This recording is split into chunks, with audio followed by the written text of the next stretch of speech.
It is a year ago since lockdown started. Today is the 7th of April 2021, and after this COVID and waves of COVID, first wave, second wave,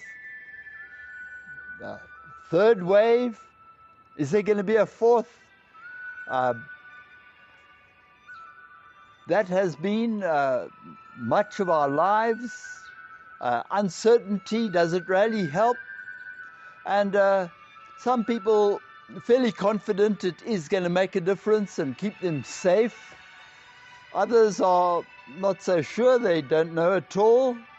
And there are also people that are fairly sure these measures of washing hands regularly and masks and social distance, not going to work, keeping away from others, no sport, no dancing, partying, no church. And we all are unsure, I think, especially after a year. Does it help? Well, maybe in an operating theatre, if there's been a terrible accident and there's a lot of open wounds that need to be stitched up, operating theatre, you want to reduce the load of bacteria in particular, but also fungi and viruses. And so everyone would be masked up. Anaesthetists, the doctors, surgeons, the nurses. Out in the open, I think there's no evidence really that you can measure droplets and you can see aerosols and you can even pick them up, but there is no clear evidence that any of it helps. And I'm amongst those that are reasonably sure it's counterproductive. But if you're unsure, let me try and persuade you what we should have been doing in the face of COVID-19 to protect our families, ourselves, our community, to stop a wave of people presenting themselves with respiratory stress in hospitals and needing ventilators and etc. Well, I've got 3 things that I think we should be doing. And the first thing is that we should be encouraging the spread of viruses, bacteria, especially through children.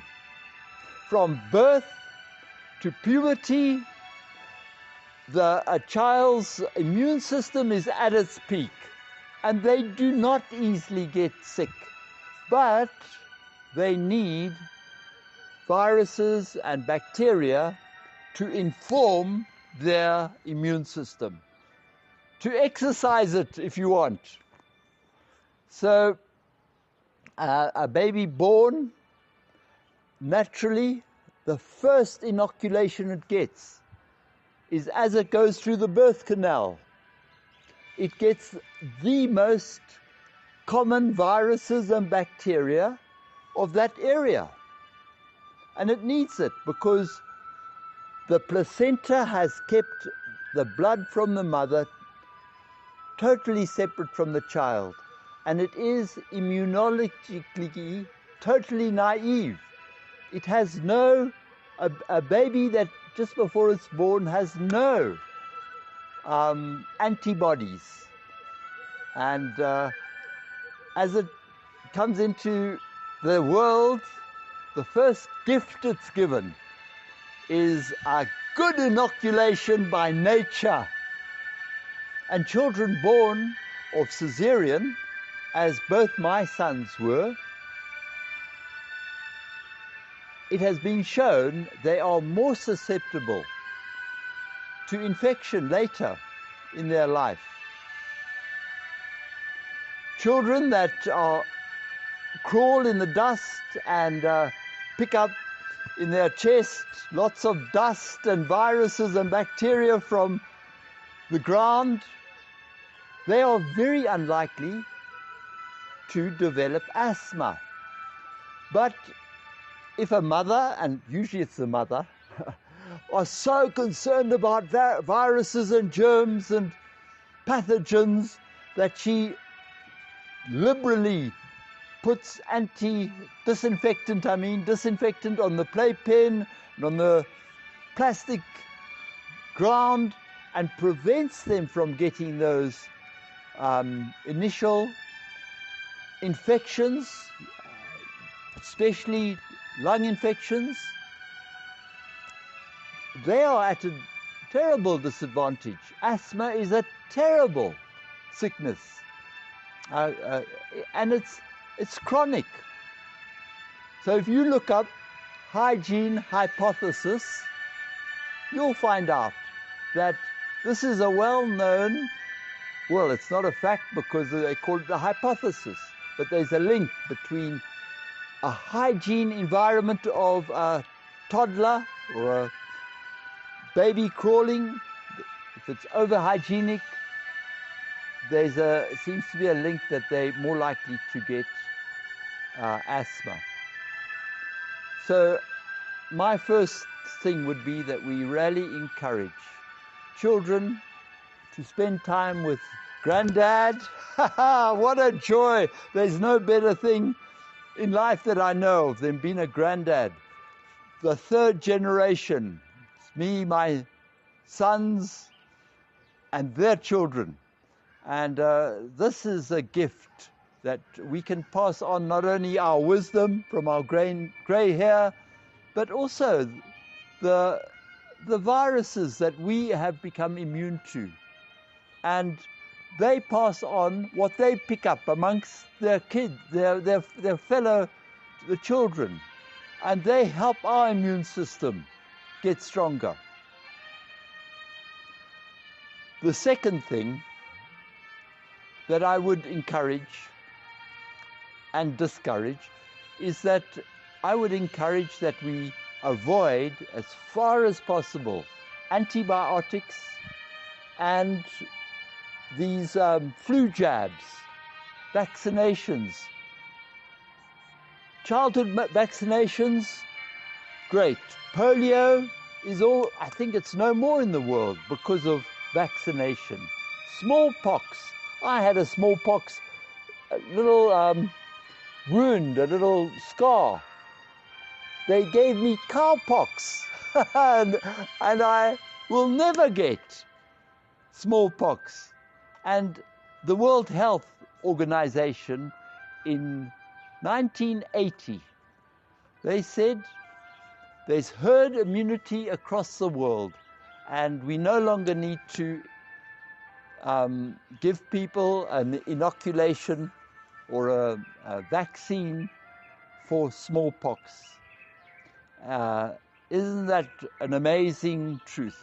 But flu viruses like this SARS-CoV-19, they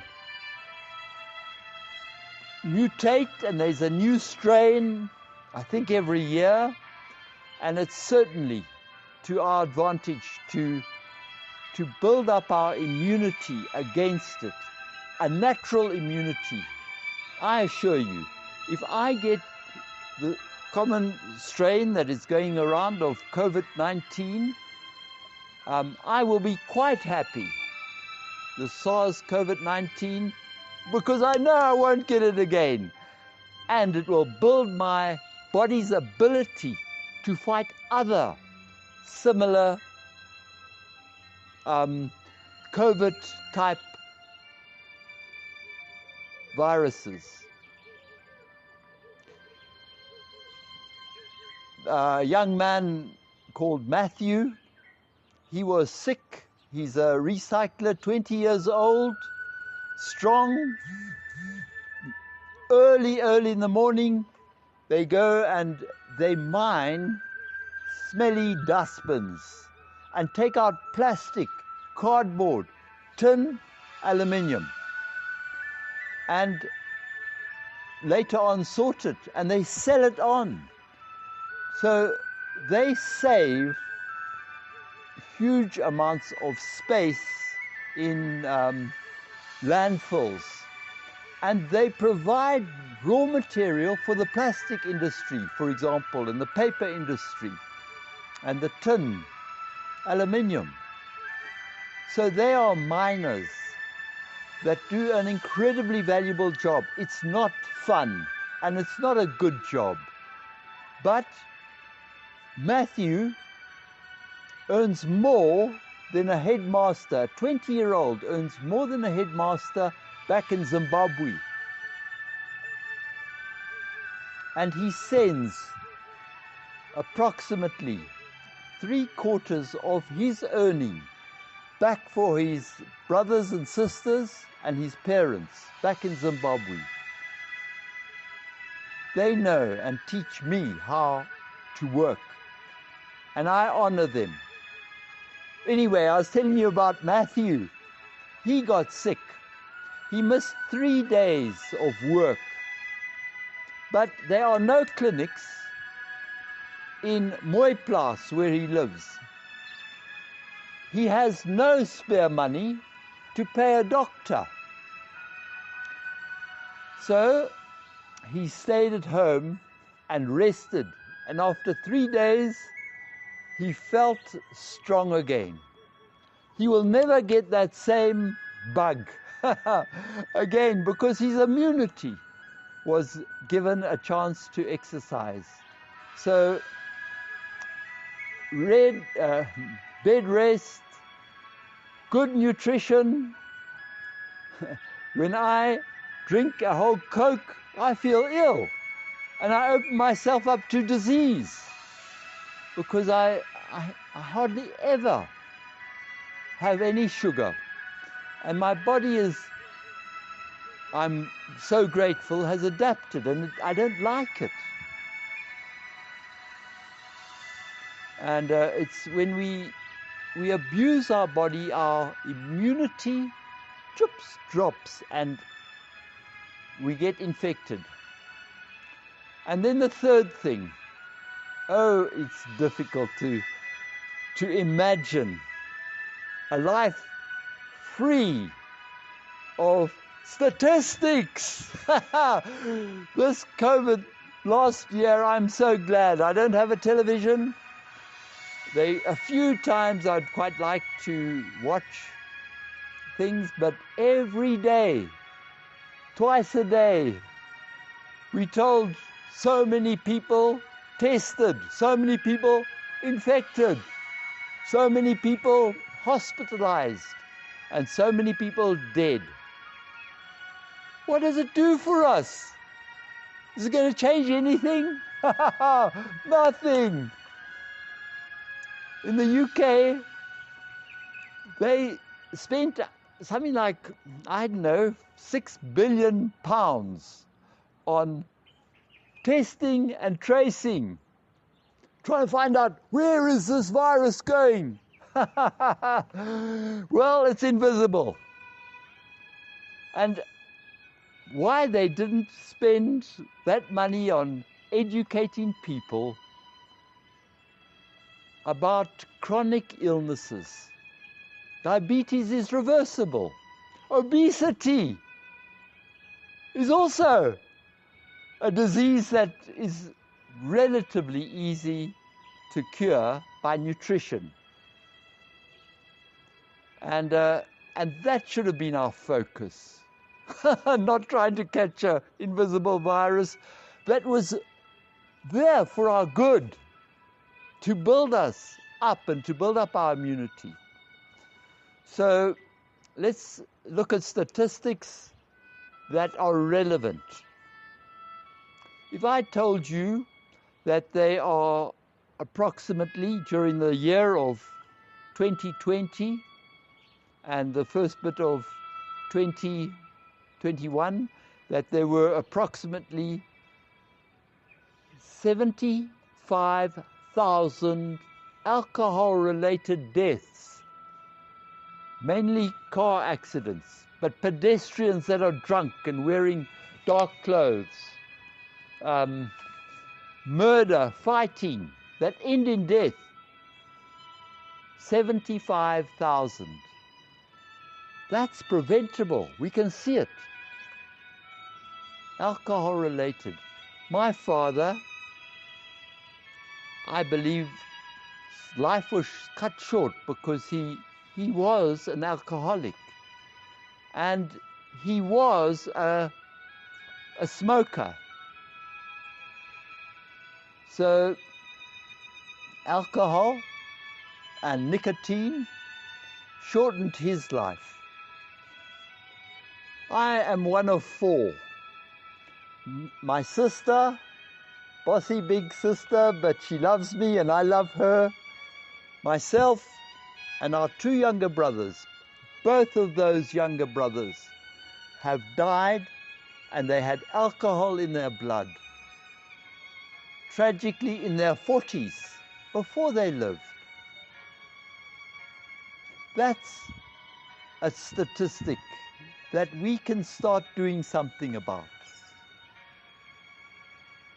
But COVID deaths, 50,000, alcohol-related, 75,000. Which one's bigger, 50 or 75?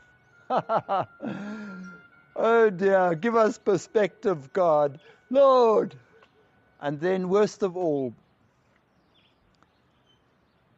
there is a death that is caused willfully by human beings that far exceeds alcohol-related deaths and COVID put together.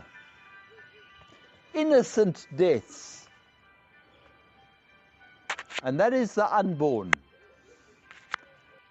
The World Health Organization estimates that there are about 45 million abortions per annum.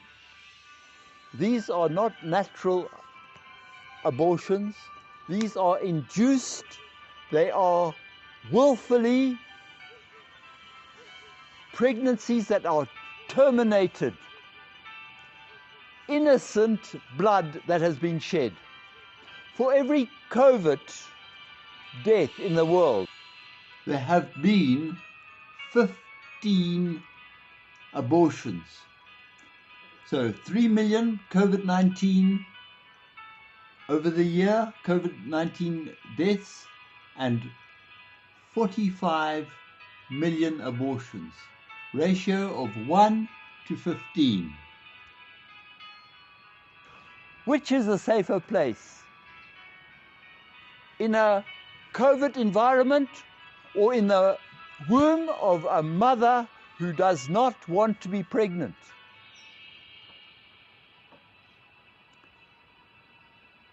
A baby that is conceived, never set eyes on mummy or daddy, never taken a breath of air, life terminated, innocent blood. Enough said. So, from my perspective, I'm grateful for the education I've had. I'm grateful that I understand a little bit about statistics. I'm grateful that I know that I can avoid, I don't have to look at so many deaths because of a flu virus. I can do nothing about it. I can focus on living life, sharing my gifts, giving and receiving, being with family, helping people to grow vegetables and eat sensibly and enjoy the food together.